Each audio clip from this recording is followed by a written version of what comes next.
Hello नमस्कार साथियों, study 91 में मैं नीरज मिश्रा आप सभी का हार्दिक स्वागत करता हूं। दोस्तों, आज हम जो टॉपिक आपके बीच में लेकर के आए हुए हैं वह टॉपिक आपका नेशनल इनकम यानी राष्ट्रीय आय से संबंधित है और राष्ट्रीय आय का आज दूसरा टॉपिक है, दूसरा लेक्चर है। आज की इस क्लास में हम लोग सीधे जीडीपी, जीएनपी, एनडीपी, एनपी पर बात करेंगे। पिछली सारी क्लासेस मैंने आपको बता दिया है और आज की इस क्लास के माध्यम से आपका यह टॉपिक कंप्लीट हो जाएगा। तो चलिए शुरू करते हैं आज का एकदम शानदार सा सेशन। सबसे पहले हम लोग बात करेंगे, अगर आपको याद हो तो जीडीपी एमपी के बारे में। जीडीपी का मतलब होता है ग्रोस डोमेस्टिक प्रोडक्ट, एमपी का मतलब होता है मार्केट प्राइस। तो आइए इसको थोड़ा सा अच्छे से करते हैं। Gross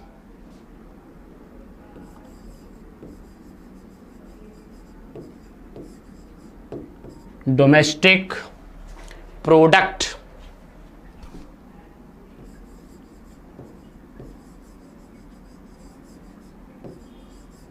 gross domestic product at market price.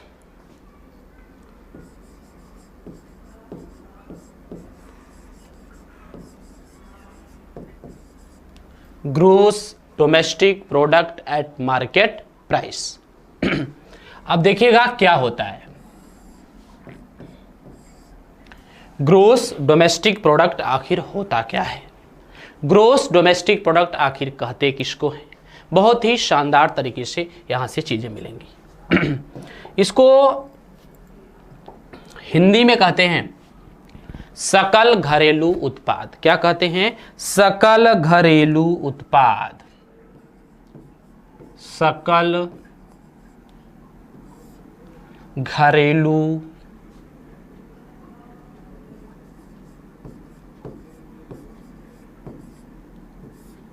उत्पाद। और सकल घरेलू उत्पाद बाजार कीमत पर क्या होता है आप जानते हैं। बाजार कीमत मैंने आपको बता रखा है पहले से। बाजार कीमत की वैल्यू क्या होती है, बाजार कीमत क्या होता है। तो चलिए देखते हैं। दोस्तों, कहा गया है किसी एक वित्तीय वर्ष के दौरान देश की सीमा के भीतर निवासियों तथा गैर निवासियों द्वारा उत्पादित वस्तु और सेवा का अंतिम मौद्रिक मूल्य जीडीपी कहलाता है। तो इसको थोड़ा सा डिफाइन कर लेते हैं और तब इसमें से एक एक शब्द हम आपको बताते हैं। किसी एक वित्तीय वर्ष के दौरान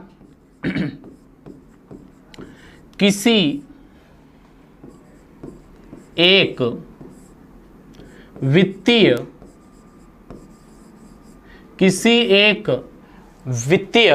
वर्ष के दौरान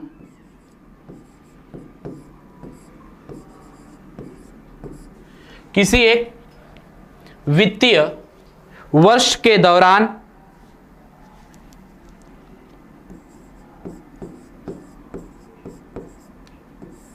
किसी एक वित्तीय वर्ष के दौरान देश के घरेलू सीमा के भीतर देश के सीमा लिखिए, घरेलू सीमा, देश के सीमा के भीतर किसी एक वित्तीय वर्ष के दौरान देश के सीमा के भीतर किसी एक वित्तीय वर्ष के दौरान देश के सीमा के भीतर निवासियों तथा गैर निवासियों द्वारा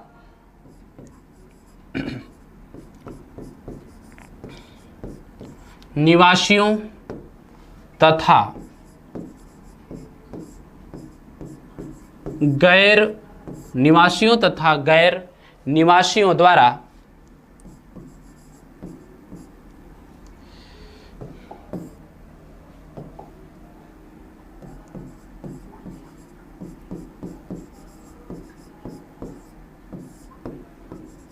निवासियों तथा गैर निवासियों द्वारा उत्पादित निवासियों तथा गैर निवासियों द्वारा उत्पादित वस्तु एवं सेवा का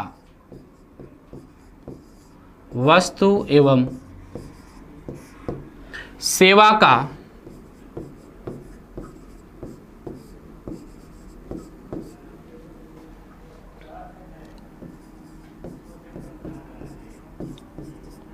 वस्तु एवं सेवा का अंतिम मौद्रिक मूल्य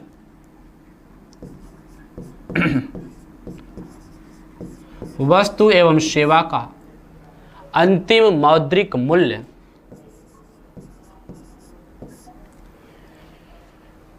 जीडीपी कहलाता है।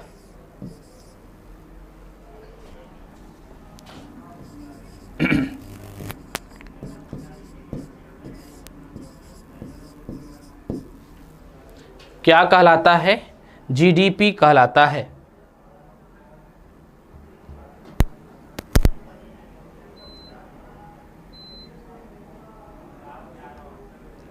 अब देखिएगा, यहां से थोड़ी सी चीजें आपको बहुत ही शानदार तरीके से मैं बताऊंगा कि अब समझना है जीडीपी क्या होती है और आप कौन कौन सी बातों को समझते हैं। सकल का मतलब होता है संपूर्ण, सकल का मतलब संपूर्ण होता है।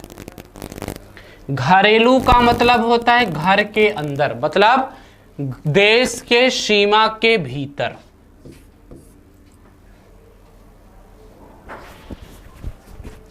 उत्पाद का मतलब होता है वस्तु और सेवा। मतलब यह है दोस्तों कि किसी भी देश या भारत देश के अंदर एक साल में जितना सब कुछ उत्पादित होता है, जितना सब कुछ बनता है, उनके मूल्यों का योग जो होता है वह जीडीपी कहलाता है।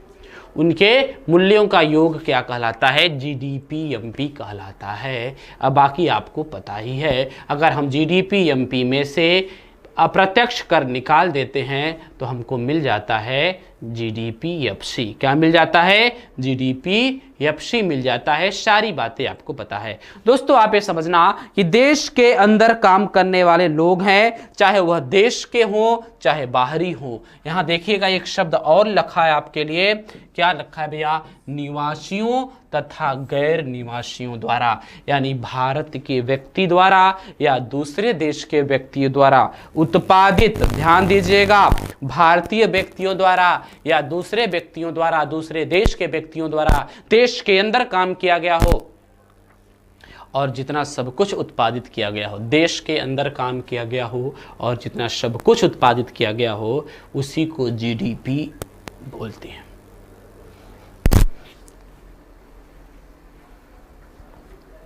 उसी को क्या कहते हैं? उसी को जीडीपी कहा जाता है। समझ में आया ना? उसी को बोलते हैं जीडीपी। यही चीजें आपको समझनी है। यहां से बहुत ही शानदार से प्रश्न आपके एग्जाम में आते हैं। तो जीडीपी का मतलब होता है कि देश के अंदर जो कुछ भी पैदा हो रहा है, एक साल में पैदा होना चाहिए, एक वित्तीय वर्ष में पैदा होना चाहिए। भारत का वित्तीय वर्ष मैंने आपको पिछली क्लास में बताया था, 1 अप्रैल से 31 मार्च तक होता है।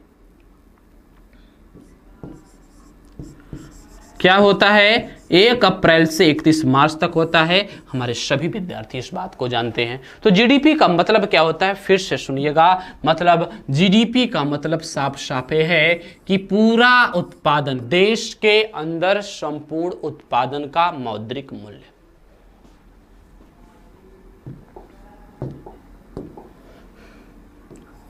देश के अंदर देश के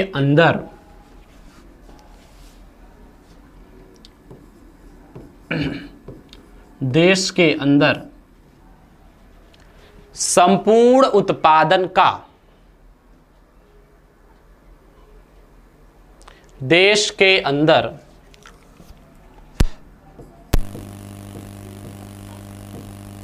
संपूर्ण उत्पादन का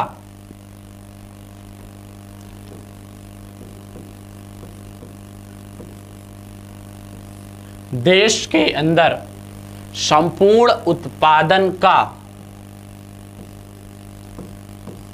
देश के अंदर संपूर्ण उत्पादन का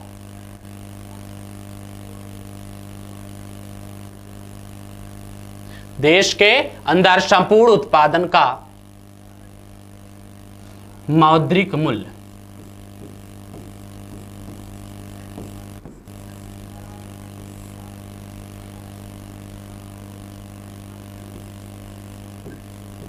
समझ में आया? तो देश के अंदर संपूर्ण उत्पादन का जो मौद्रिक मूल्य होता है वही जीडीपी होता है, और ये वैल्यू किसकी होती है? जीडीपी एमपी की होती है। और आपको एक बात मैंने आपको पढ़ाया था कि बाजार कीमत और मौद्रिक मूल्य, बाजार कीमत और साधन लागत में यही अंतर होता है कि आप बाजार कीमत से अगर अप्रत्यक्ष कर को घटा देते हैं तो आपको मिल जाता है क्या? साधन लागत की वैल्यू। आप जानते हैं दोस्तों कि जीडीपी एफसी बराबर, देखिए यहाँ पर फार्मूले देखते रहिए, आपके एग्जाम में पूछे जाएंगे, क्योंकि यहाँ से बहुत सारी चीजें आपके एग्जाम में पूछी जाती हैं।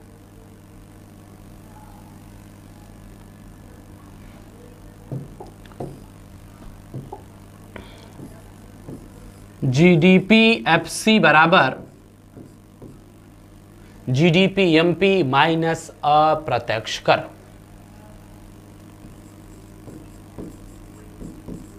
माइनस अप्रत्यक्ष कर, सॉरी क्या लिखा हूं? जीडीपी एमपी तो लिखा ही नहीं।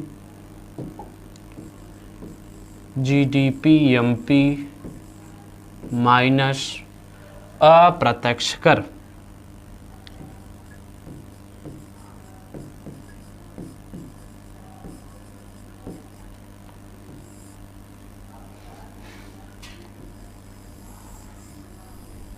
समझ में आया है? तो जीडीपी एफसी बराबर जीडीपी एमपी माइनस अप्रत्यक्ष कर। जीडीपी एमपी माइनस अप्रत्यक्ष कर, इतना तो आपको समझ में आ ही गया होगा कि किस हिसाब से चीजें कैसी चलती हैं।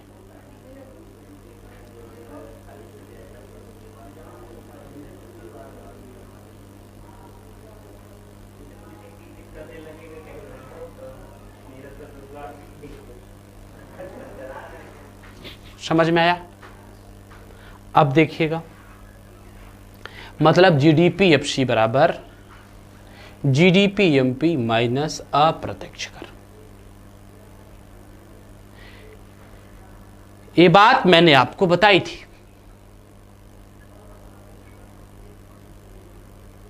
अब आइए हम लोग बात कर लेते हैं जीएनपी के बारे में। दूसरा हमारा था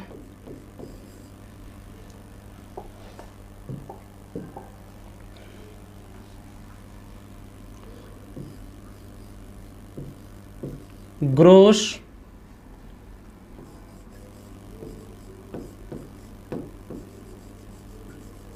national product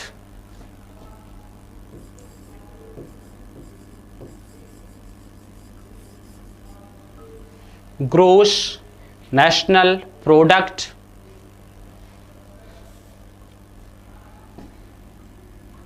eight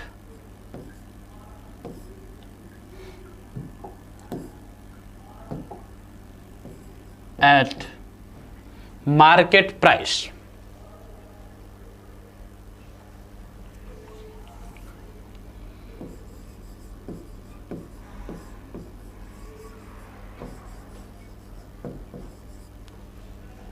gross national product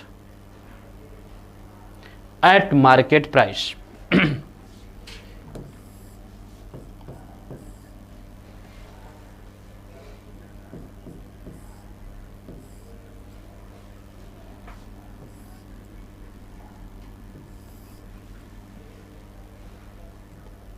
मतलब जीएनपी एमपी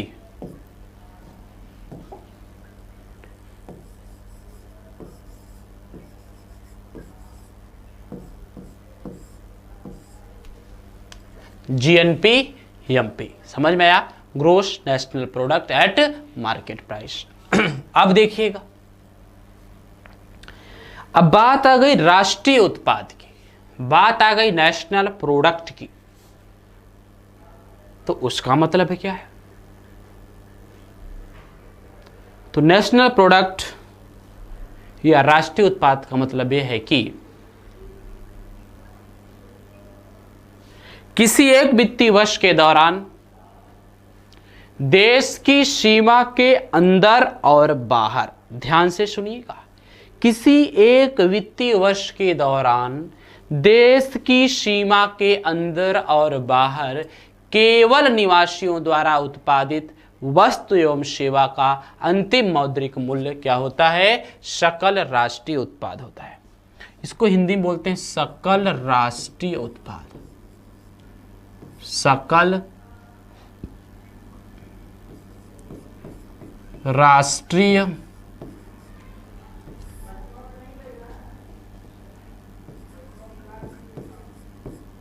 उत्पाद।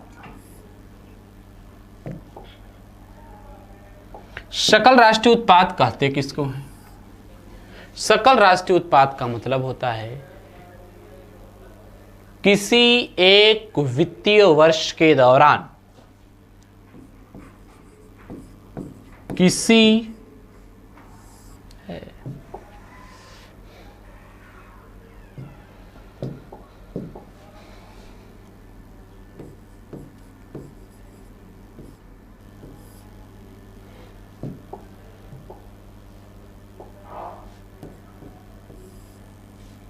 किसी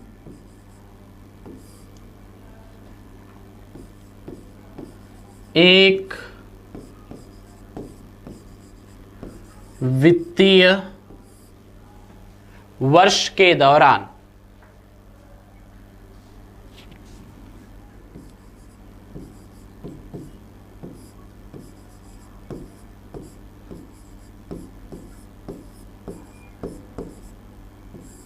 किसी एक वित्तीय वर्ष के दौरान देश की सीमा के भीतर एवं बाहर देश के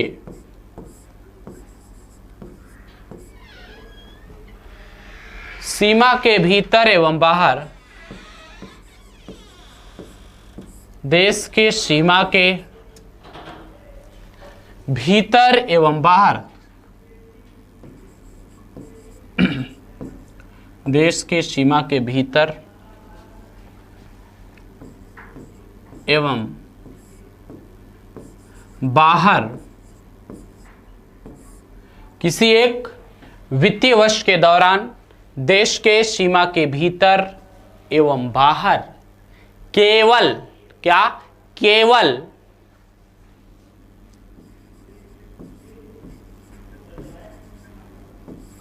भीतर एवं बाहर केवल निवासियों द्वारा उत्पादित केवल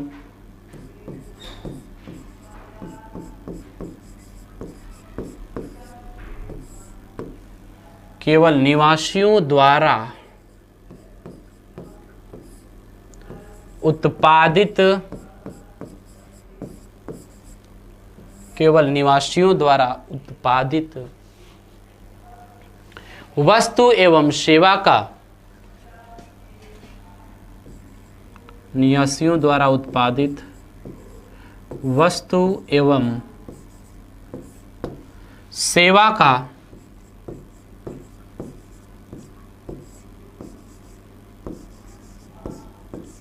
निवासियों द्वारा उत्पादित वस्तु एवं सेवा का अंतिम मौद्रिक मूल्य सकल राष्ट्रीय उत्पाद कहलाता है।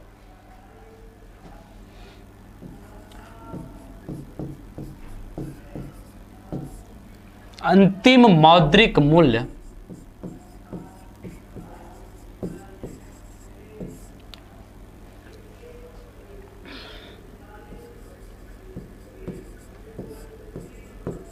सकल राष्ट्रीय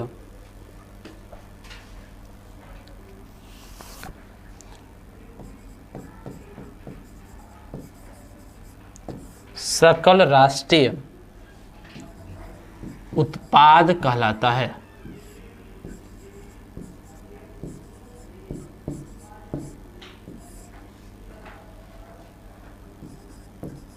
क्या कहलाता है? सकल राष्ट्रीय उत्पाद कहलाता है। मतलब ये आप शायद समझ गए होंगे कि किसी एक वित्तीय वर्ष के दौरान देश के सीमा के भीतर एवं बाहर, मतलब यहां पे जो कार्य होगा, जो प्रोडक्शन होगा, वह देश के अंदर भी होगा और देश के बाहर भी होगा। लेकिन कार्य करने वाला कौन होना चाहिए? केवल और केवल भारतीय होना चाहिए। मतलब वह व्यक्ति आप यहां पे निवासी शब्द देखे होंगे। निवासी का मतलब समझते हैं? निवासी का मतलब ये नहीं कि वह भारत का नागरिक हो, विदेश में कार्य रहे। मतलब भारत के वे सभी नागरिक जिसका वित्तीय संबंध, वित्तीय लेन देन भारत से बना हो। क्या हो? वित्तीय लेन देन भारत के वे सभी निवासी जो कहीं भी रहते हो लेकिन उनका फाइनेंशियल रिलेशन देश के साथ है, वहां वह रहते हैं, यहां कमाते हैं। तो मतलब यह हुआ साफ साफ किसी एक वित्तीय वर्ष के दौरान देश की सीमा में या देश की सीमा के बाहर, केवल देश की सीमा में या देश की सीमा के बाहर केवल निवासियों द्वारा, केवल निवासियों द्वारा उत्पादित वस्तु एवं सेवा का अंतिम मौद्रिक मूल्य। मतलब ये समझिएगा, अगर भारत के व्यक्ति भारत में कार्य करें तो ठीक है, किंतु अगर भारत के व्यक्ति भारत के साथ साथ अगर दूसरे देशों में भी कार्य कर रहे हैं, भारत के व्यक्ति भारत के साथ साथ अगर दूसरे देशों में भी कार्य कर रहे हैं तो वे सकल राष्ट्रीय उत्पाद के अंतर्गत आता है। क्योंकि राष्ट्रीय का मतलब होता है राष्ट्र प्रेम, और राष्ट्र प्रेम का मतलब होता है वे सभी नागरिक जो देश के लिए काम कर रहे हैं, वहां तो रहते जरूर हैं लेकिन पैसा वहां से आता है। कहने का मतलब एक एग्जांपल्स के माध्यम से समझिएगा, जब मैं आपको बताऊंगा तो आप समझ जाएंगे। मान लीजिए आपसे पूछा जा रहा है जीएनपीएमपी। क्या पूछा जा रहा है? जीएनपीएमपी आपसे पूछा जा रहा है। अब मुद्दा यह आता है कि जीएनपीएमपी बराबर भारत में किया गया उत्पादन, भारत में भारतीयों द्वारा किया गया उत्पादन। ध्यान दीजिएगा, भारत में भारतीयों द्वारा या भारत में निवासियों द्वारा किया गया उत्पादन, भारत में निवासियों द्वारा, भारत में निवासियों द्वारा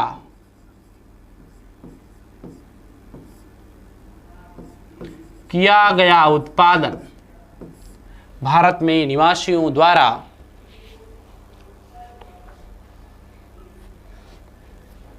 किया गया उत्पादन, भारत में निवासियों द्वारा किया गया उत्पादन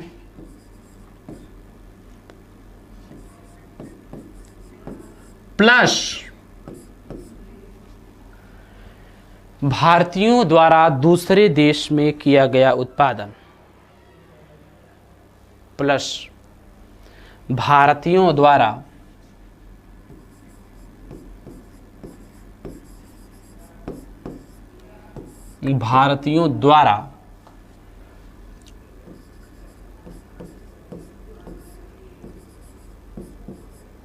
दूसरे देश में, भारतीयों द्वारा दूसरे देश में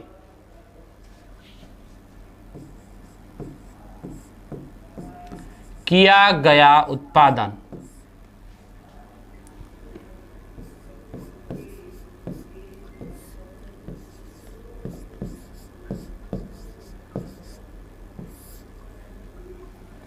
समझ में आया? बोलो बोलो, समझ में आया?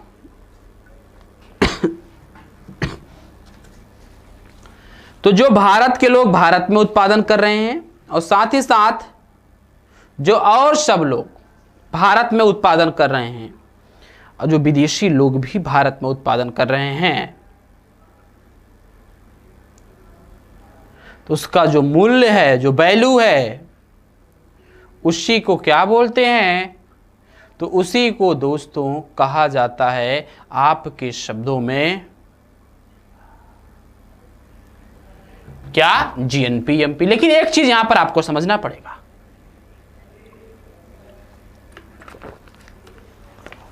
यहां पर आपको एक चीज समझना पड़ेगा, वह यह कि आप क्या समझना चाहते हैं। तो दोस्तों आप कहेंगे कि सर भारत में भारतीयों के द्वारा किया गया उत्पादन तो हम लोग जीडीपी में भी लिखते हैं, और भारत में भारतीयों के द्वारा किया गया उत्पादन हम लोग जीएनपी में ले रहे हैं, मतलब ये तीनों तो कॉमन है। अब देखिए यहां से थोड़ा सा आपको समझना पड़ेगा। अगर मैं यहीं पर आपको जीडीपी की परिभाषा लिख दूं, जीडीपी एमपी की परिभाषा लिख दूं, तो मतलब परिभाषा मतलब नहीं, इसी फॉर्म में लिख दूं, तो भारत में भारतीयों द्वारा किया गया उत्पादन यही आएगा, यही आएगा। देखिए क्रैश कोर्स में, क्रैश कोर्स के हिसाब से मैं आपको पढ़ा रहा हूं। भारत में भारतीयों द्वारा किया गया उत्पादन, भारत में भारतीयों द्वारा, भारत में भारतीयों द्वारा किया गया उत्पादन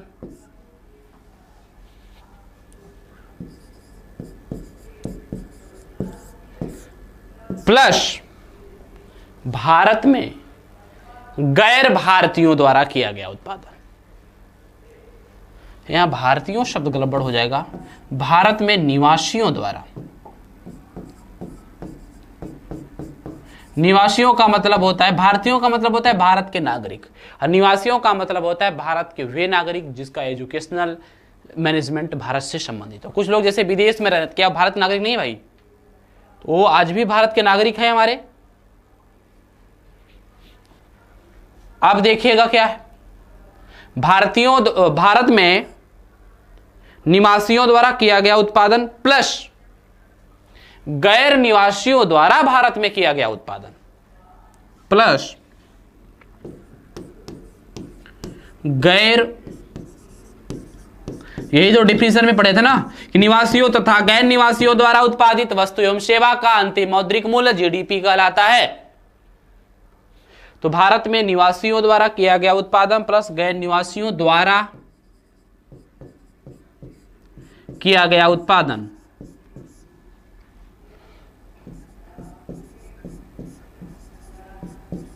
भारत में निवासियों द्वारा किया गया उत्पादन प्लस गैर निवासियों द्वारा किया गया उत्पादन, भारत में निवासियों द्वारा किया गया उत्पादन प्लस गैर निवासियों द्वारा किया गया उत्पादन। अब देखिएगा क्या है, यहां पर एक चीज आपको कॉमन सी नजर आ रही होगी।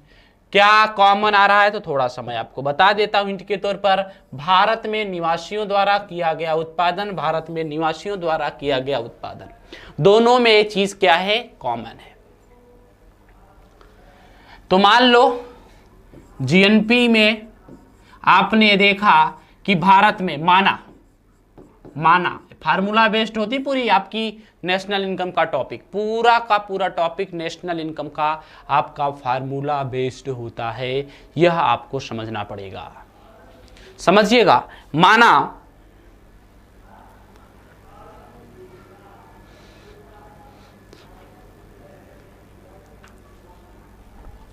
भारत में निवासियों द्वारा किया गया उत्पादन 1000 करोड़ है, प्लस भारत में भारतीयों द्वारा दूसरे देश में किया गया उत्पादन 200 करोड़ है। तो कुल जीएनपी कितना हो जाएगी? 1200 करोड़ हो जाएगी। यहां पर यही काम करेंगे तो भारतीयों द्वारा भारत में किया गया उत्पादन तो सेम होगा। और सोच लेते हैं कि दूसरे देशों द्वारा भारत में किया गया उत्पादन 50 करोड़ है, तो पूरा का पूरा कितना हो जाएगा? 1050 करोड़ हो जाएगा। कितना हो जाएगा भैया? 1050 करोड़ हो जाएगा। अब बोलिए कितना हो जाएगा? 1050 करोड़ हो जाएगा। तो अब यहां पर एक चीज आपको समझना है, यहां पर जो नेशनल शब्द लगता है, राष्ट्रीय शब्द लगता है, अगर इन दोनों में से कॉमन को खींच लिया जाए, अब हम जीडीपी और जीएनपी के बीच में संबंध देखते हैं। जीडीपी और जीएनपी का संबंध, जीडीपी और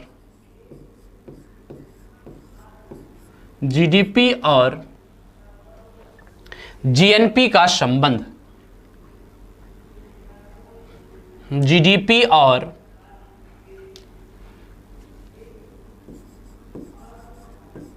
जीएनपी का, जीडीपी और जीएनपी का संबंध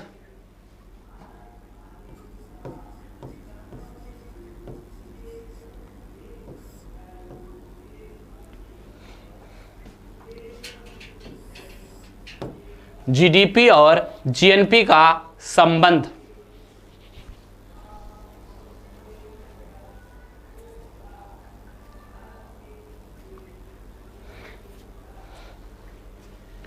क्या है समझना पड़ेगा।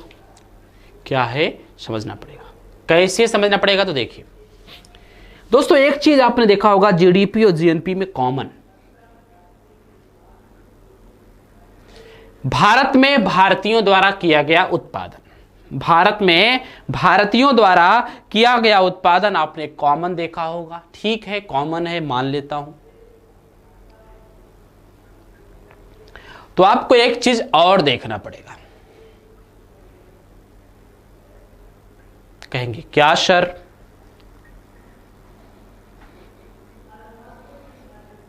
आपको देखना पड़ेगा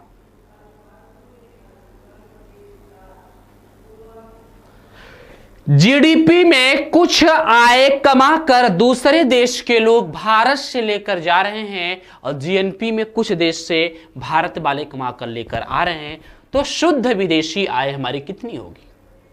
तो याद रखिएगा यहां पर होता है जीएनपी बराबर जीएनपी एमपी बराबर GDP MP plus GDP MP plus शुद्ध या निवल विदेशी आय। क्या? शुद्ध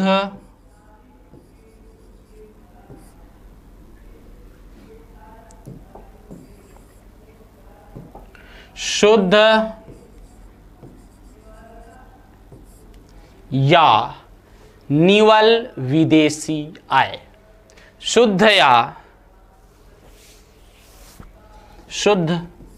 या निवल विदेशी आय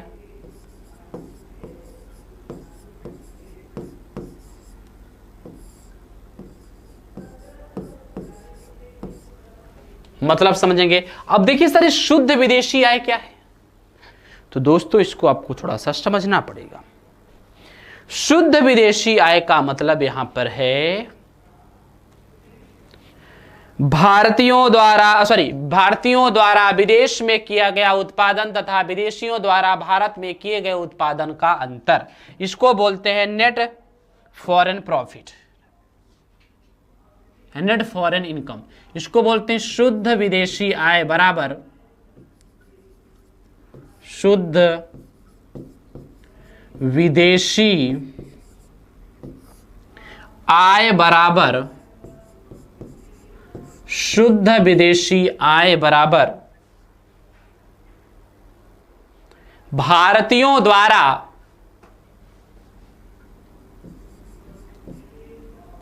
शुद्ध विदेशी आय बराबर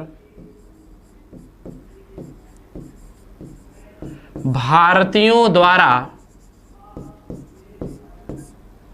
विदेश में किया गया उत्पादन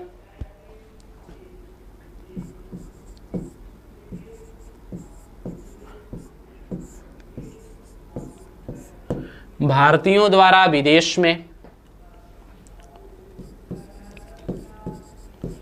किया गया उत्पादन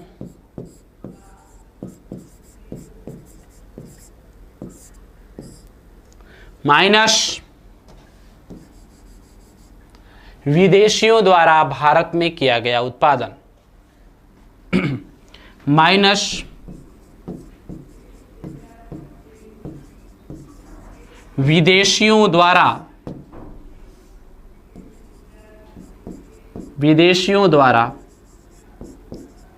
भारत में किया गया उत्पादन।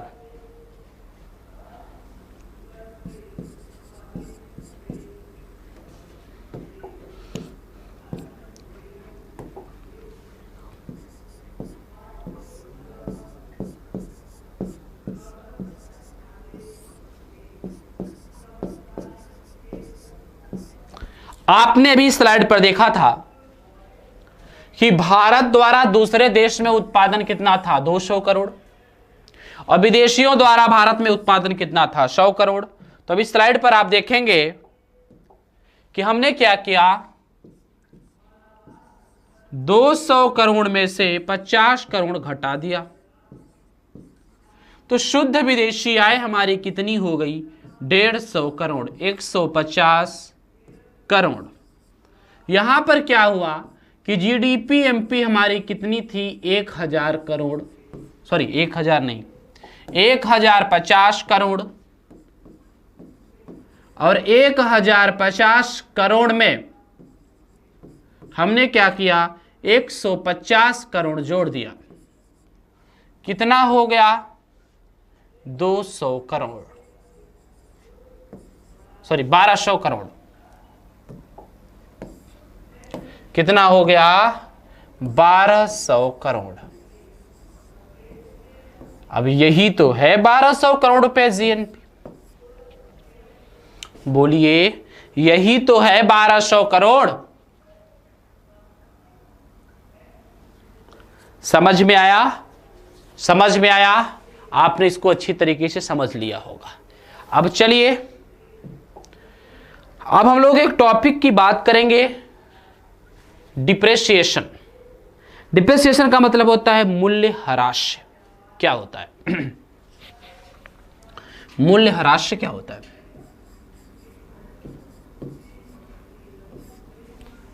मूल्यह्रास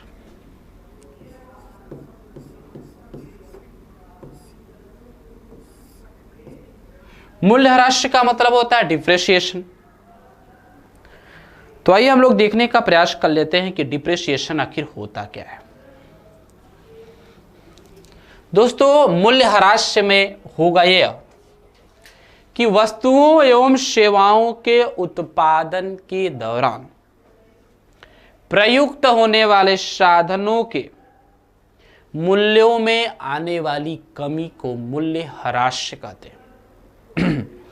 वस्तुओं एवं सेवाओं के उत्पादन के दौरान प्रयुक्त होने वाले साधनों के मूल्यों में आने वाली कमी को मूल्यह्रास कहा जाता है। मूल्यह्रास किसको कहते हैं? वस्तुओं एवं सेवाओं के उत्पादन के दौरान प्रयुक्त होने वाले साधनों के मूल्यों में आने वाली कमी को। जैसे देखो कौन से साधन प्रयुक्त होते हैं, जैसे मशीनें प्रयुक्त होती हैं ना, तो मशीनों में कमी आती है कि नहीं आती है? थोड़ा सा देखिए, जीडीपी या जीएनपी में क्या होता है, जितना सब कुछ उत्पादित हो जाता है उसकी वैल्यू निकाल ली जाती है, उसी को जीडीपी जीएनपी कहा जाता है। लेकिन दोस्तों, जब तक अगर हमको शुद्ध उत्पाद चाहिए, शुद्ध हमारी वैल्यू चाहिए, तो हमको अपना मूल्यह्रास पता होना चाहिए। जब तक हमको अपना मूल्यह्रास पता नहीं होगा, हम शुद्ध वैल्यू नहीं निकाल सकते। हम शुद्ध वैल्यू नहीं निकाल सकते। तो चलिए देखते हैं कि शुद्ध वैल्यू निकलती कैसी है। क्या होता है मूल्यह्रास की डेफिनेशन?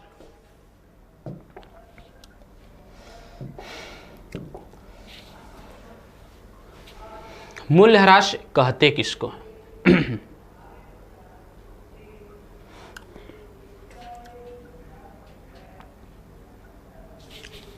वस्तुओं एवं सेवाओं के उत्पादन के दौरान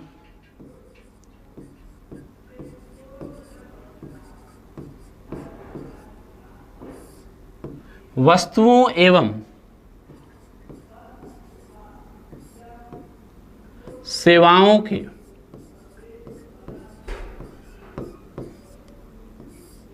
वस्तुओं एवं सेवाओं के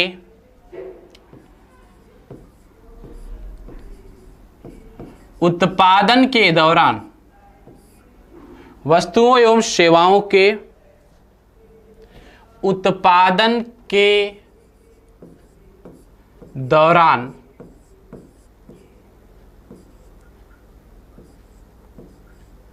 वस्तुओं एवं सेवाओं के उत्पादन के दौरान प्रयुक्त होने वाले साधनों के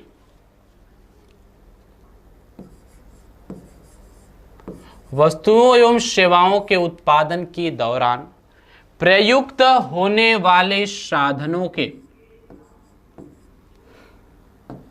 वस्तुओं एवं सेवाओं के उत्पादन के दौरान प्रयुक्त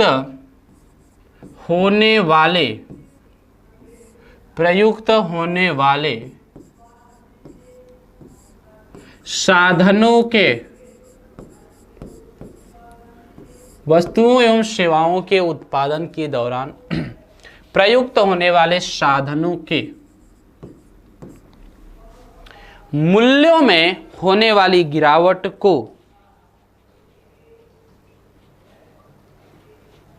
वस्तुओं एवं सेवाओं के उत्पादन के दौरान प्रयुक्त होने वाले साधनों के मूल्यों में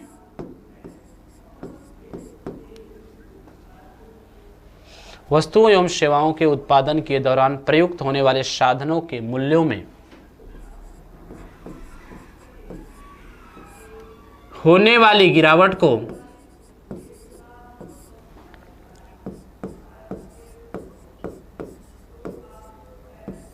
मूल्यों में होने वाली गिरावट को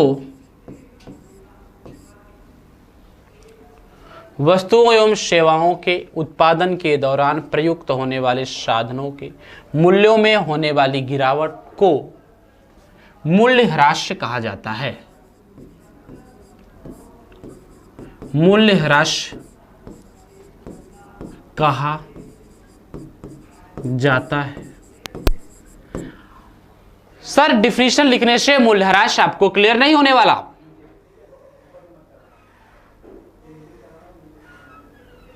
जब तक इसको आप समझेंगे नहीं व्यवहारतः। मान लीजिए कि कोई कंपनी थी, उसने क्या किया, 100 बल्ब बनाए। एक बल्ब की कीमत थी 10 रुपया। 100 बल्ब बनाई, एक बल्ब की कीमत कितनी थी, तो एक बल्ब की कीमत थी 10 रुपए।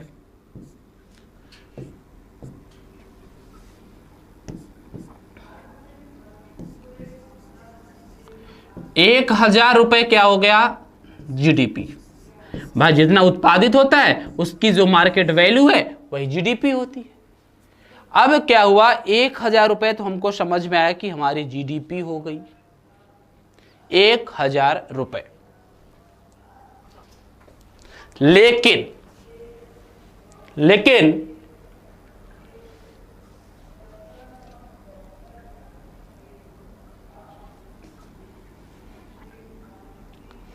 इस 100 बल्ब में से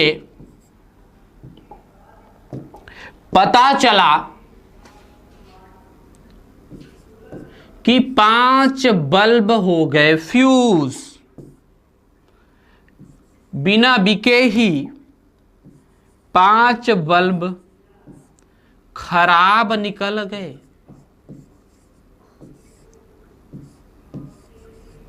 बिना बिके ही क्या हुआ, 5 बल्ब खराब निकल गए। अब आप बताइए, अगर बिना बिके ही 5 बल्ब खराब निकल गए तो 5 बल्ब का मतलब हो गया 50 रुपया। तो यही 50 रुपया आपका होता है मूल्यह्रास।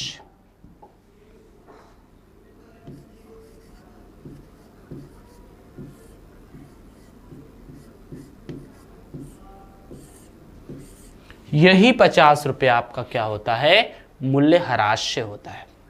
बोलो समझ में आया, बोलो समझ में आया। तो मूल्यह्रास से क्या होता है, मूल्यह्रास यही 50 रुपया होता है। यही 50 रुपया क्या मिलता है, मूल्यह्रास।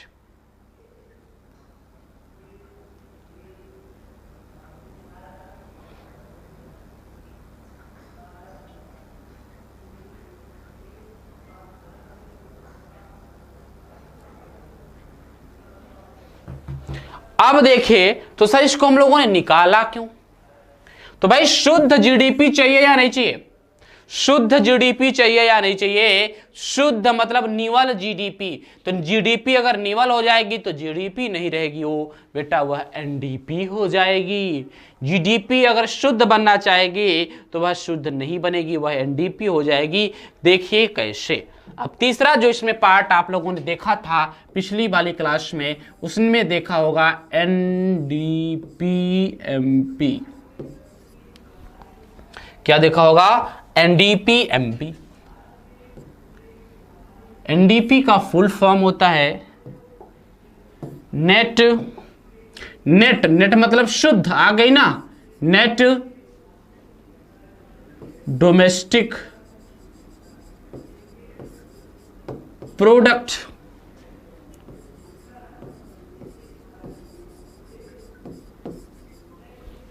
Net domestic product. तो नेट डोमेस्टिक प्रोडक्ट का मतलब क्या होता है? नेट डोमेस्टिक प्रोडक्ट का मतलब क्या होता है?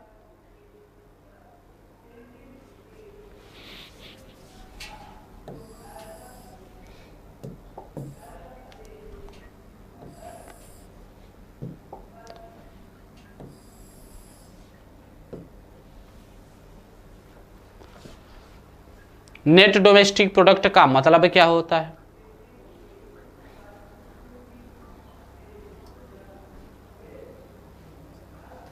नेट डोमेस्टिक प्रोडक्ट का मतलब होता है शुद्ध घरेलू उत्पाद। शुद्ध घरेलू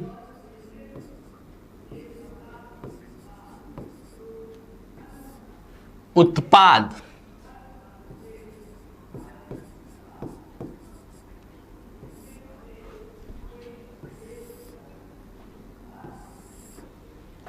शुद्ध घरेलू उत्पाद होता क्या है? शुद्ध घरेलू उत्पाद होता है जो मैंने अभी आपको एक फार्मूला दिया था, क्या जानते हैं? एनडीपी एमपी बराबर जीडीपी एमपी माइनस मूल्यह्रास। एनडीपी एमपी बराबर जीडीपी एमपी माइनस मूल्यह्रास।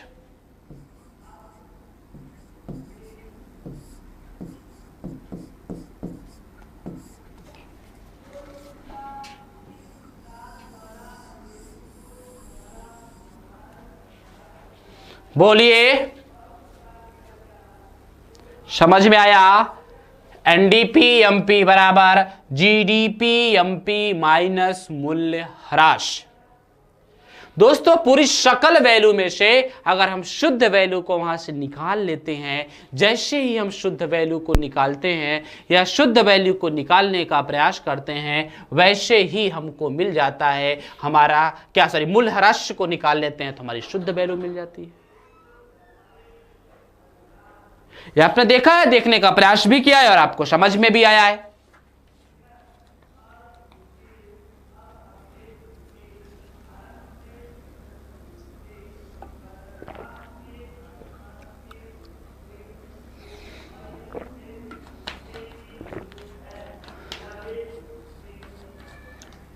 अब देखिए कि क्या होता है।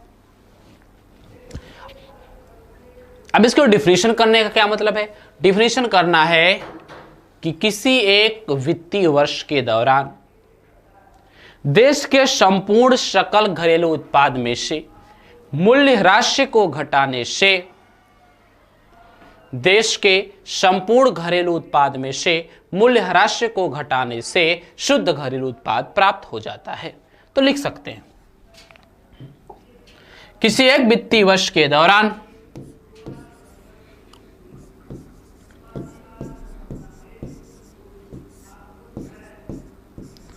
किसी एक वित्तीय वर्ष के दौरान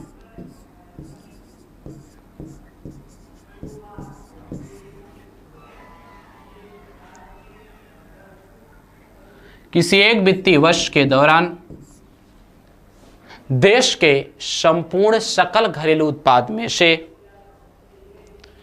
देश के संपूर्ण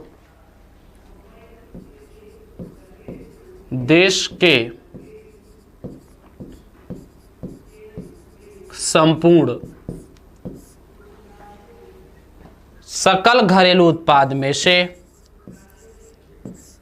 सकल घरेलू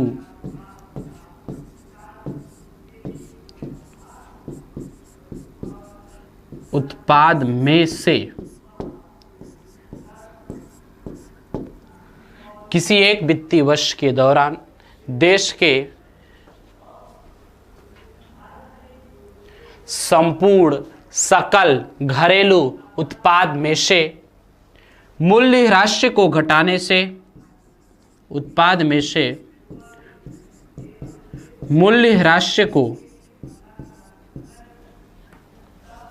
किसी एक वित्तीय वर्ष के दौरान देश के संपूर्ण सकल घरेलू उत्पाद में से मूल्य ह्रास को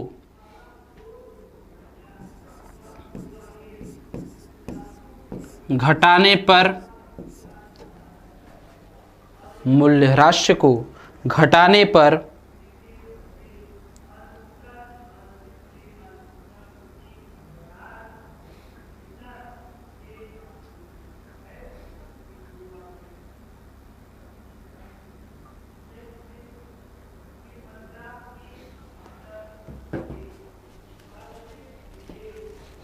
क्या मिलता है? शुद्ध घरेलू उत्पाद प्राप्त होता है। शुद्ध घरेलू उत्पाद प्राप्त होता है।